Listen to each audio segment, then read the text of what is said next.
Ang video na ito ay pinamagatang ang babaeng serial killer na pumatay ng 7 mga lalaki. Naitago na lang natin sa pangalang Aileen, ang babaeng serial killer. Welcome sa Vin Stories channel, kung saan gumagawa ako ng storytelling base sa aking sariling pananaliksik at isinasalaysay ko ito sa wikang Tagalog. Kung gusto mo ng ganitong content, make sure to follow our social media accounts. Si Aileen Wuornos ay ipinanganak noong February 29, 1956 sa Rochester, Michigan. Ang kanyang kabataan ay malayo sa pagiging idyllic. Iniwan siya ng kanyang ina at kapatid na lalaki noong sila'y bata pa, at sila'y pinalaki ng kanilang mga lolo at lola. Sa kasamaang palad, ang kanilang tahanan ay hindi ligtas na kanlungan para sa kanila, dahil si Aileen ay dumanas ng pang-aabuso at kapabayaan. Bilang isang teenager, nagsimula si Aileen na magrebelde. Siya ay pinaalis sa paaralan at namuhay sa lansangan. Nabuhay siya sa pamamagitan ng pag-hitchhike at pagiging sex worker para mabuhay. Ang pamumuhay niyang ito ay naglantad sa kanya sa isang mundo ng karahasan at pagsasamantala na sa kalaunan siya ay nagkaroon ng mahalagang papel sa kanyang buhay. Sa huling bahagi ng 1980s, lumipat si Aileen sa Florida, kung saan nakilala niya si Tyria Moore sa isang lokal na bar. Ang dalawa ay mabilis na naging inseparable, at ang kanilang relasyon ay nagbigay kay Aileen ng katatagan na hindi pa niya naranasan noon. Gayunpaman, ang kanilang kaligayahan ay panandalian lamang. Noong 1989, ang buhay ni Aileen ay tumungo sa isang madilim na direksyon. Siya ay napatunayang nagkasala sa pagpatay kay Richard Mallory, isang lalaki na sinabi niyang inatake siya. Sinabi ni Aileen na pinatay niya si Mallory bilang pagdepensa sa sarili, ngunit hindi siya pinaniwalaan ng hurado. Ito ang simula ng isang serye ng mga pagpatay na ikakabit kay Aileen sa mga susunod na taon. Sa kalaunan, si Aileen ay nalink sa mga pagpatay ng 6 pang lalaki, na lahat ay sinabi niyang nagtangkang halayin o gahasain siya.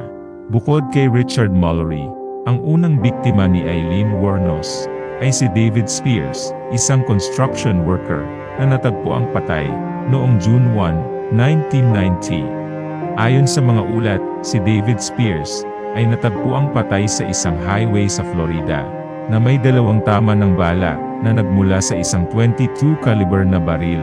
Ang kanyang katawan ay natagpuan na hubad at may malalang pagkakasira dahil sa mga hayop. At ang pangalawang biktima naman ay si Charles Carscadon, isang rodeo worker, na natagpuang patay noong June 6, 1990. Ayon sa mga ulat, ang kanyang katawan ay natagpuan sa Pasco County, Florida. Siya ay may 9 na tama ng bala na nagmula sa isang .22 caliber na baril. Tulad ng iba pang mga biktima ni Wuornos, si Carscadon ay natagpuang hubad at may malalang pagkakasira dahil sa mga hayop. Ang pangatlong biktima naman ay si Peter Shems, isang retired merchant seaman na nawala noong June 9, 1990 na hindi na natagpuan pa. Ang pang-apat na biktima naman ay si Troy Burress, isang delivery driver na natagpuang patay noong June 31, 1990. Ayon sa mga ulat, ang kanyang katawan ay natagpuan sa Marion County, Florida, at may 2 tama ng bala na pinaniniwalaang nagmula din ang bala sa isang .22 caliber na baril.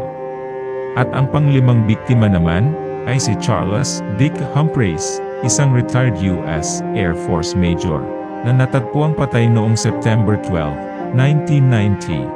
Ayon sa mga ulat, ang katawan ni Charles ay walang pinagkaiba sa mga naunang biktima, at ang pinakahuling biktima naman ay si Walter Geno Antonio, isang truck driver na natagpuang patay noong November 19, 1990. Ang lahat ng mga biktima ay pinatay sa Florida, at ang karamihan sa kanila ay natagpuan na walang damit.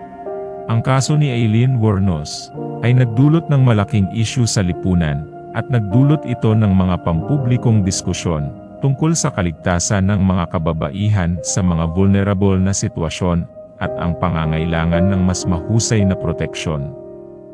Lubos na sinaklaw ng media ang kaso ni Wuornos, na nagresulta sa malawakang interes ng publiko. Ginawa ang mga dokumentaryo, aklat, at pelikula tungkol sa kanyang buhay at mga krimen, na nagdagdag pa sa kamalayan at pagkamangha sa kanyang kwento. Ipinakita ng kaso ni Wuornos ang komplikasyon ng sistema ng batas, lalo na sa pagtatanggol ng self-defense sa mga kaso ng karahasan laban sa mga lalaki. Ang hindi magandang pinagmulan ni Wuornos, kabilang ang mga karanasan ng pang-aabuso, ay nagdulot ng mga diskusyon tungkol sa epekto ng trauma sa mga individual, at muling binuhay ng kaso ni Wuornos ang mga pagtatalo tungkol sa parusang kamatayan. Samantalang may ibang naniniwala na dapat niyang matanggap ang pinakamabigat na parusa para sa mga krimen na kanyang ginawa. Ang kaso ni Aileen Wuornos ay nagdulot ng malaking impluwensya sa lipunan, lalo na sa pagtingin ng mga tao sa mga babaeng kriminal at sa mga taong may mental health issues. At ito rin ay nagpaalala sa atin na ang krimen ay hindi lamang bunga ng masamang pag-uugali, kundi maaaring bunga rin ito ng problema sa lipunan tulad ng kahirapan, pang-aabuso, at diskriminasyon.